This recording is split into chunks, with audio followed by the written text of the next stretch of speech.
Writer's block. We've all experienced it. We've all felt it. It's a real visceral thing. Can't be denied. It's just a part of the writing process, and everybody's just got to grin and bear it.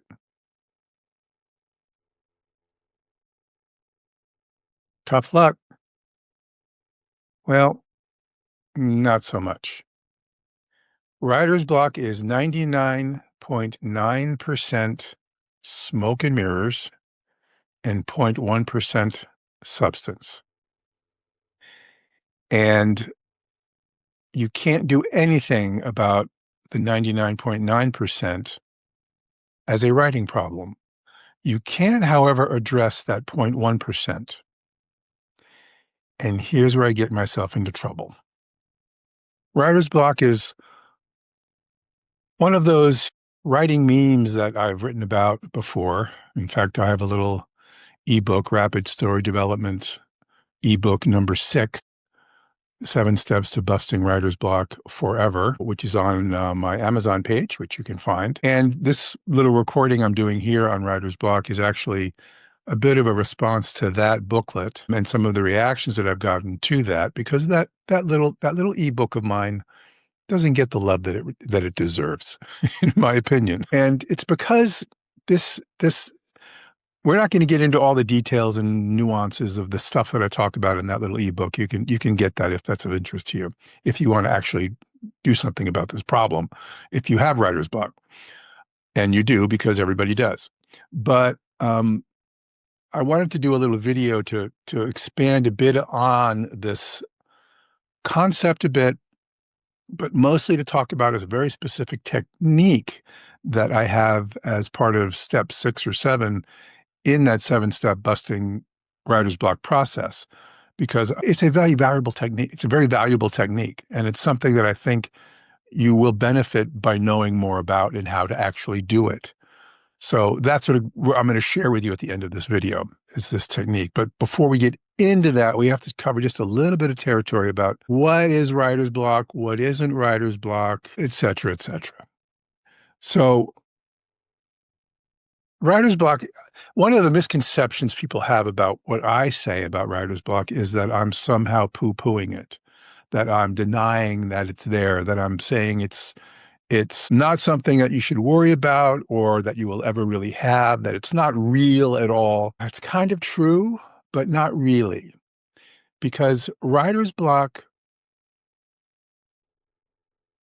is not real and is smoke and mirrors for the most part because of how people regard what is writer's block.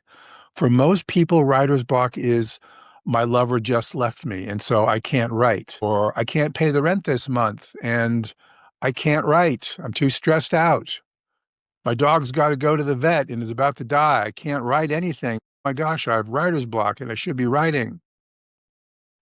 I have a fear of something. I have an anxiety of something, et cetera, et cetera. These are the usual suspects when it comes to writer's block, that there's some psychological element going on. And I talk about very early in that ebook that I mentioned, that the very term writer's block was originated in 1947 from a psychoanalyst, Edward Bergler, an Austrian psychoanalyst, who equated writer's block with one of his examples of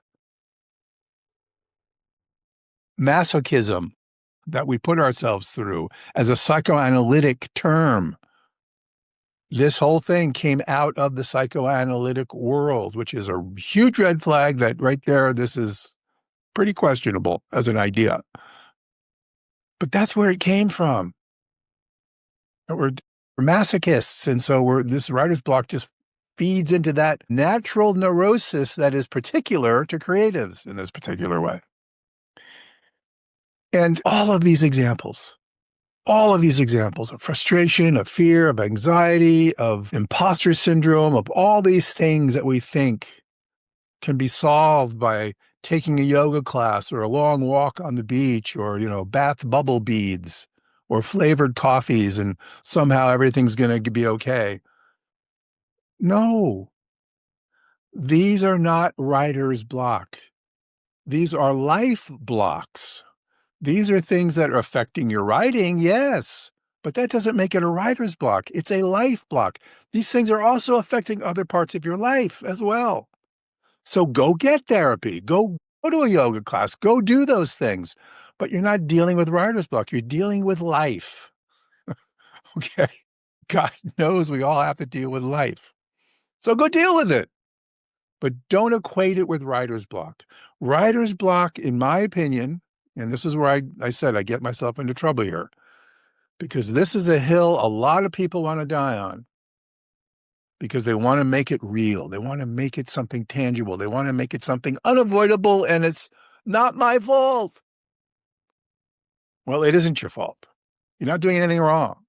But there is one condition, only one condition under which writer's block exists. When the writing blockage is actually a writing blockage. In other words, what I'm trying to say is that it's a problem of writing. It's a writing problem. Therefore, it's real. And that one condition is when your creative pipeline is so clogged up with ideas and possibilities and options that you go into vapor lock. Unsure where to step, unsure how to step, unsure if you're going to make the right choices. In fact, you don't feel like you are capable of making right creative choice. You've just got too much in the pipe and you're all clogged up. That's the only time writer's block is real. And you're truly blocked. And you must be able to make the distinction between being blocked and being stuck. Being stuck is a function of the story development process. Everybody gets stuck many places along that line of idea to pages. It's a very long line. It's a very, very long line. And you're going to get stuck all along the way. That's just part of the writing process, of the story development process. You don't know what to do next in the next scene. Oh my gosh, it might take a week to figure it out or more. That's not writer's block. That's just natural story development crap that you got to deal with. Blockage is when you're not devoid of ideas, not devoid of conceptual things that are out there that you could go. When you are blocked, you have too much going on. It's the opposite of being stuck, which is I don't have any resources here that I can think of quite yet, so I got to figure stuff out. Writer's block is you've got all of them right in front of you, and it's blinding. It's like a blinding white light. That's real writer's block. That's not a life block. Now, it might affect you in other places because you're OCD and you're a crazy writer and you just drag it with you and everywhere you go. But it shouldn't be affecting how you deal with your kids. Okay? It shouldn't be affecting your love affairs. It shouldn't be affecting your jobs, even though it's always in the back of your mind, right? No, that's not a life problem. It has to be dealt with. It's a writing problem. So it requires a writing solution. Again, not yoga, not bath bubble beads, not a massage. Nothing wrong with those things, but those aren't going to get you over the hump. Okay. And this is where I get into trouble with writers on this because they think that's what they've got to do in order to solve this problem. Totally unrelated activities that will somehow free up the muse, that will free up their subconscious, unconscious processes and let the pipeline flow because they're one with the universe, one with themselves, et cetera, et cetera, et cetera. No, no. This is the key. In order to solve a writing problem, you must have a writing solution. And in this case, the solution first begins when I talk about those 7 steps in my little ebook. And again, we're not going to get into all the steps, but I want to talk about a couple of them here. One of those steps is figuring out where you're stuck. You got this clogged pipeline of ideas of things you know you need to do or can do. But where do I begin? Well, you have to figure out where in the development process you're blocked. Not stuck, blocked. Are you blocked at the level of the idea itself? Your premise isn't coming together, but you've got tons of ideas about what you want to write about. Okay, then you're going to start there at the premise level, which is, by the way, where most stories go bad. If they're going to go bad, if you're at page 500 and the wheels have come off the cart, that's probably where it happened. The very level of the idea itself. Okay. So start with your premise. I talked about all the elements of premise development in this book and this little ebook, and you can review all that. But you begin to just build out those building blocks, and you start with that area. You go specifically there, or perhaps you're stuck at a farther element. You're not stuck. I'm going to mix those up every once in a while, so forgive me.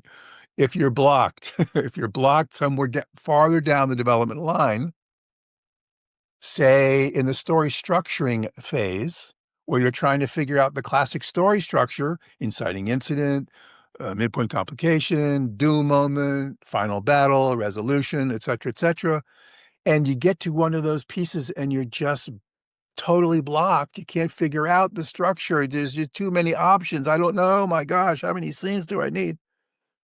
Then you start there and you deal with the story structure beats. Pick a beat. And then you do this exercise I'm going to describe in a minute. Okay. And then you use that to break through the pipe, to clear the pipe out with this exercise. So the first step is figuring out where in the development process you are blocked. Then you do this technique, which is extremely powerful. Okay.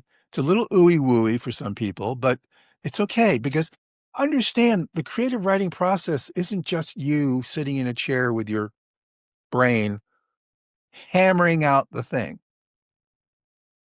It's a co-creative process between your conscious mind, that sits there and says, I know who and what I am. I know what I have to do now. And your subconscious mind. You've got three minds: unconscious, subconscious, conscious, right? Most of your writing process is going to be conscious, subconscious mind. Subconscious is always working on this stuff behind the scenes, unconsciously, not consciously, subconsciously, just underneath your consciousness. You're working out problems. Okay.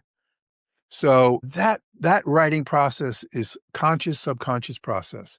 This technique I'm going to describe to you really taps into that part of your mind, that subconscious element, by trying to kickstart and bypass the conscious judgments and fears and getting stuck in the mud sensations. So say you figured out where you're, here's what you do. Starting at your premise, starting at the structure, starting at some other phase of the development process. Maybe it's after all the structure is done. You're trying to build your chapters out. You're trying to do something. Get a piece of paper. Now, this is very important that you do this not on your computer. You want to do this on a legal pad with a pen or a pencil or something. You could do it on an iPad, I guess, or so, as long as you have a stylus and you're using writing. You're writing, physically writing. There's something magical that happens between the hand and the brain when you physically write things. It's just a very, very mysterious thing, but it's very powerful. So you start writing. The idea here is you're going to just write and you're not going to stop. You're not going to interrupt yourself. You're not going to go have a coffee. You're not going to do anything. And your objective is to write at least 5 pages, but you might write 15. And you have a goal. You know what you're going for. I'm trying to come up with a coherent idea for my story, or I'm trying to figure out what is the midpoint complication of my story. I have no clue. Well, actually, I've got lots of clues. My pipe is cluttered with ideas. I don't know which one's going to really work. So you start, okay, I'm starting my writing exercise and I'm going to just keep writing. I don't know what the hell I'm doing. You're not talking to yourself. You're writing this down. Jeff Lyons has me jumping through this stupid damn hoop. What the hell does he even know about this? Come on, he's only got a few books written. What does this guy even know? What an idiot. I don't want, why am I doing this stupid exercise? This is ridiculous. A waste of my time. You're writing all this down. Get those judgments out. Express them. Get them on the page. Get them out of your head, into your hand, and onto the paper. Just keep writing. At some point, all the crap is going to stop. And it's going to just switch. Yeah, I don't like this. This is a stupid exercise, but wait a minute. Ben could be going to the bank and then robbing the bank at the midpoint. And then the detective who's after him can come into the bank and get shot in the leg. And then, that's a stupid idea. I don't want to write that idea. That's just not going to work. That's not going to work. I don't know what's coming next. The guy can't get shot in the leg. You're writing all this down. All the self-talk, all the criticism, all the judgments, and then it'll get punctuated more and more with ideas that will slip in from that subconscious into your hand onto the page. And then you just keep writing. At some point, it's going to stop with the stupid self-talk.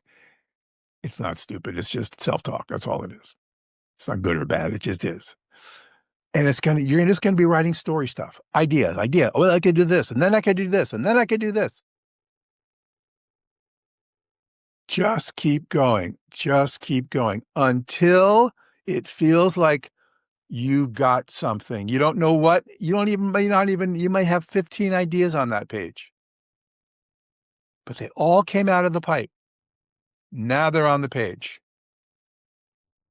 And when you feel done, whatever that means, stop. Take the pages. If you've only got 3 pages, you didn't do enough. If you've got 30 pages, that's probably a bit much. You should probably be able to do this in 5 to 10 pages. Typically, this is what it takes. It's a lot of writing, single spaced, okay? Not all over the place. Every line on that line piece of paper. Then you take that, you put it away. At least 24 full hours.